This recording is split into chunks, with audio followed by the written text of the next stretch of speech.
tomar conta de nós. O heroísmo de minha mãe. Então, na verdade, eu acho que esse tempo, ele não, eu diria, ele é tão histórico como a ida para o seminário, como todos os outros passos. Essa luta, né? Não só luta, mas esse nascer de dentro de mim, o sentido da vocação, o sentido de ser padre. Isso aconteceu aos 12 anos de idade? Ou ainda criança? Antes. Eu andava celebrando missa seca lá, já antes, para meus irmãos. E também, Itamarandiba era uma cidade muito piedosa. Eu costumo dizer que eu nasci em Minas Novas, mas eu vivi em Itamarandiba, porque eu fui com 3 meses. Muito. Voltei de Minas Novas com 3 meses. Então eu costumo dizer que todas as minhas virtudes e defeitos são de Itamarandiba. Né? São de Itamarandiba. E foi ali que cresceu um ambiente de Deus, de muita piedade, de amizade das famílias, as vizinhanças. Eu sou desse tempo de Itamarandiba que você matava um porquinho numa família, mandava para todo mundo. Minha mãe fazia biscoito, mandava para todo mundo. A outra comadre fazia biscoito, mandava para todo mundo, para nós. Né? Até aconteceu uma coisa muito interessante. Minha mãe, ela não queria que a gente ficasse parado beira de bar, porque aí a gente aprendia tudo de ruim.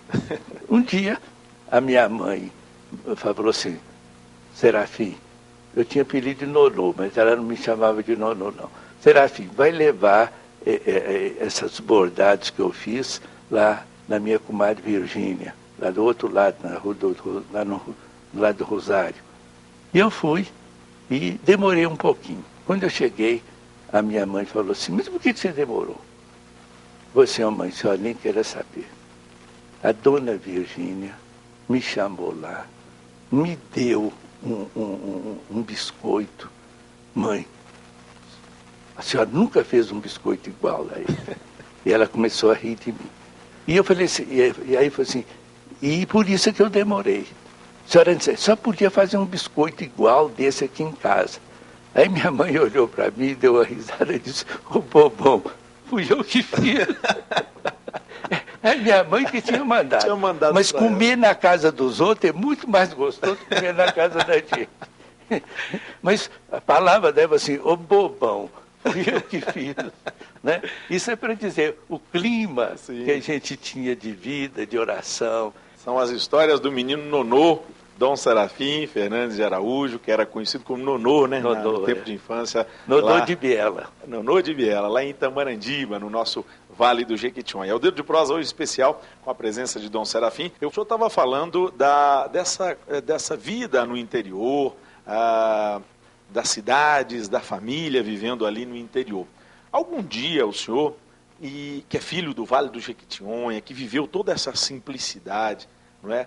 A sua primeira paróquia foi também no Vale do Jequitinhonha, lá em Gouveia. O senhor ia imaginar, ou imaginava naquela época, que um dia ia chegar a ser uma das figuras mais importantes da Igreja do mundo, a ser cardeal, a ter um destaque do nosso saudoso Papa João Paulo II, de ser carinhosamente chamado e destacado como o cardeal Belo Horizonte, que acaba de chegar no Vaticano. O senhor imaginava que isso ia acontecer na sua vida? Jamais, jamais, jamais. Quer dizer, se eu imaginasse isso, eu seria meio bobão, né? Porque, na verdade, como é que eu imaginar? A coisa é tão bonita, como um mundo de coisas. Outro dia você perguntou também, não só isso, seminário. De vez me perguntam, até em ser atleticano teve a mão de Deus. É mesmo? Sabe? Primeiro, vou contar. Lá no Vale de Jequitinhonha e Diamantina, ninguém torcia para o time de Belo Horizonte. Ninguém. Nós, no seminário, torcíamos o time do Rio, porque os padres eram de lazarista e tinha casa no Rio. E então, o que valia era Flamengo, era Botafogo, era Fluminense, era Vasco, era isso. Até que um dia, quando eu estava no primeiro ano, chegou um menino de Peçanha, chamado Geraldo. E ele me contando o futebol de Minas. E disse assim, olha, eu passei por mim, eu bobão lá de Tamarandiba, ele já tinha passado por Belo Horizonte, eu não. Eu passei e vi lá um time, falou de Cafunga, Florindo, Kim, Baguará, e esses jogadores todos. E eu então comecei a gostar disso. Mas sabe por que eu gostei mesmo? Só ficou lá um ano. Ele voltou para as férias e morreu. Menino, morreu. Coisa. Aí, assim, gente, eu vou ter de torcer pelo Atlético, por ele e por mim. Por ele e por mim. Por isso é que o senhor é tão fervoroso. Sim, é por ele Atlético. E um fervor lógico, né? Lógico e humano. Quer dizer, ele que me mostrou, então eu vou torcer. E por isso que eu torço para o Atlético aí. Vamos ver, então, e ouvir um depoimento também do documentário de 2004, com alguns amigos, algumas figuras lá do Vale do Jequitinhonha. E o seu Serafim nos conta nesse depoimento alguma coisa muito interessante. Vamos juntos assistir. Engraçado, ele tinha aquele dom de ser mesmo padre e como é cardeal hoje, né? Porque a gente ia julgar lá, quando começava uma briga, eu saía fora.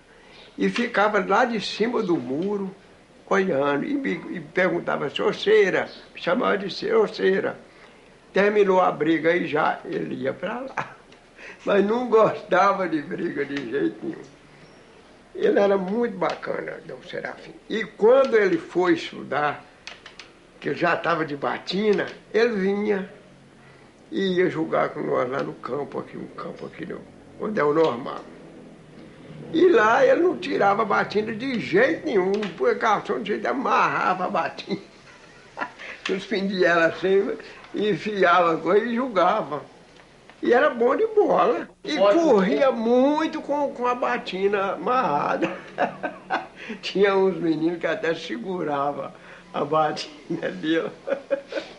Mas era uma coisa impressionante. Ele era bom demais. O senhor nunca teve receio de, como arcebispo de Belo Horizonte, como cardeal, de assumir essa posição de atleticano fervoroso? O senhor nunca teve receio disso, não? Dos cruzeirenses, dos americanos? Não, primeiro, minha família tem eu ia pôr entre aspas, infelizmente, tem um monte de cruzeirense. Tem um monte, então, na própria família, olha, eu não torço para o Cruzeiro. Eu acho que o Cruzeiro tem grandes valores e tudo. Eu não torço para o Cruzeiro. Mas se precisar dar a vida por um cruzeirense, eu dou a hora que for preciso. Aí acaba tudo. Então eu acho que o futebol é uma coisa muito gostosa. Não pode partir para a ignorância, não é? Por exemplo, eu tenho sofrido muito quando se mata. Matar uma pessoa por causa de futebol. Não. Quer dizer, não tem nenhum sentido. Uma pessoa dessa que mata alguém por causa de futebol, não tem nada na vida. Dificilmente, o próprio Deus está bastante longe dele, porque ele o afastou, porque tem um coração muito ruim. Mas pode dizer para todos os cruzeirenses, estou dizendo, se precisam, com algum cruzeirense precisar de eu dar a vida por ele, pode contar que eu vou dar. Agora, rezar para o Cruzeiro ganhar é difícil. Não, isso eu não rezo nem para o Atlético. De vez em quando eu falo com Deus, dá um jeitinho. Mas mais do que isso eu não faço, não.